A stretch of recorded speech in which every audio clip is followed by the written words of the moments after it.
और इसी बीच एक और बड़ी खबर की बात कर लेते हैं। किसानों से जुड़ी हुई ये बड़ी खबर, किसान आंदोलन का जो 39वां दिन है, कल फिर होगी सरकार और किसानों के बीच बातचीत और इस बातचीत पर सभी की निगाहें टिकी होंगी। बातचीत से पहले किसानों का रुख जो है वो सख्त हो गया है।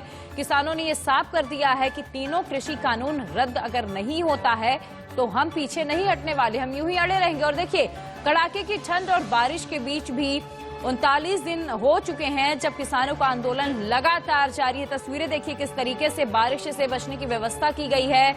और पिछले 39 दिनों से दिल्ली के अलग अलग बॉर्डर पर, टीकरी बॉर्डर, सिंघू बॉर्डर और आपको बता दें गाजीपुर बॉर्डर पर हजारों की तादाद में किसान डटे हुए हैं। और इन दिनों दिल्ली एनसीआर में कड़ाके की ठंड और बारिश हो रही है।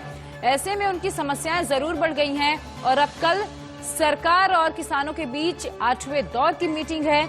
इसी मीटिंग में सभी की निगाहें टिकी होंगी, चूंकि इससे पहले 30 दिसंबर को एक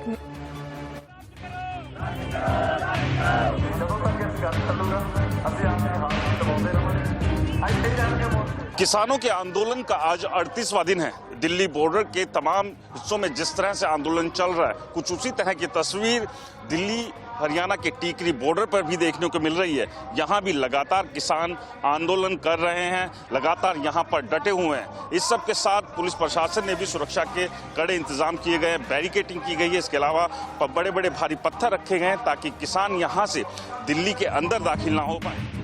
किसान संगठन और सरकार के बीच कृषि कानून को लेकर अगली बैठक 4 जनवरी को होनी है। सरकार इस उम्मीद में बैठी है कि अगली बैठक में सब ठीक हो जाएगा, लेकिन आंदोलनकारी किसानों के तेवर देखकर तो ऐसा कतई नहीं लगता। किसानों ने अपनी प्रेस कॉन्फ्रेंस में केंद्र सरकार को अल्टीमेटम देते हुए कहा, अगर किसानों की मांगें नहीं मानी गई तो दिल्ली के चारों ओर लगे मोर्चों से किसान 26 जनवरी को दिल्ली में प्रवेश कर ट्रैक्टर, ट्रॉली और अन्य वाहनों के साथ किसान गणतंत्र परेड करेंगे। किसान नेताओं ने यह स्पष्ट किया कि ये परेड गणतंत्र दिवस की आधिकारिक परेड की समाप्ति के बाद होगी। अगर सरकार 4 तरीकों को हल नहीं निकालती, ट्रैक्टर मार्च होगा, पूरी बड़ी सतर पर होगा। जो शाहजहांपुर में किसानों को रोका गया है उन पे भी बात चल रही है, वो भी काफिले आगे बढ़ेंगे। कारपोरेट जगत के घरों का घराव, भाजपा आगू के घरों का घराव, मॉलों का घराव वो जारी रहेगा।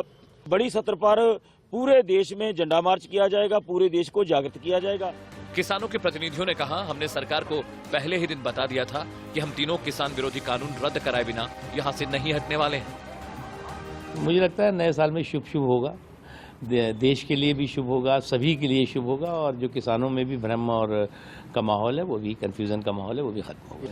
मुझे तो कांग्रेस के और कांग्रेस पार्टी और उनके मित्रों और उनके साथियों को यही बिना मांगी सलाह है कि नया साल आ रहा है, थोड़ा सा खुले दिमाग से, खुले मन से जो है वो देश के बारे में सोचें। नकारात्मकता जो है वो भूल जाएं, वो गया 2020। केंद्र सरकार ने हर समय पिछले जब से वो आंदोलन कर रहे हैं, पहले दिन से ये संवेदनशीलता से बताया है कि हम आपकी जो मांगे हैं वो सामने लाइए और उस मांगों पर हम चर्चा करके उसमें आगे बढ़ते हैं। और जो सुझाव जो मांगे थी उसको अनुरूप सुझाव भी केंद्र सरकार ने दिए हैं। मुझे लगता है केंद्र सरकार संवेदनशील तरीके से किसानों के हित में सोच रही है। किसान नेताओं ने साफ कर दिया कि अब हम आर पार की लड़ाई में एक निर्णायक मोड़ पर पहुंच चुके हैं।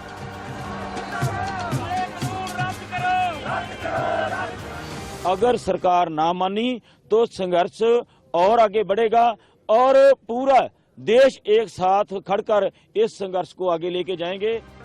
किसानों और सरकार के बीच 4 जनवरी को अगले दौर की बातचीत होनी। सरकार और किसानों के बीच मचे बवाल पर विपक्ष ने बीजेपी को आड़े हाथों लिया है।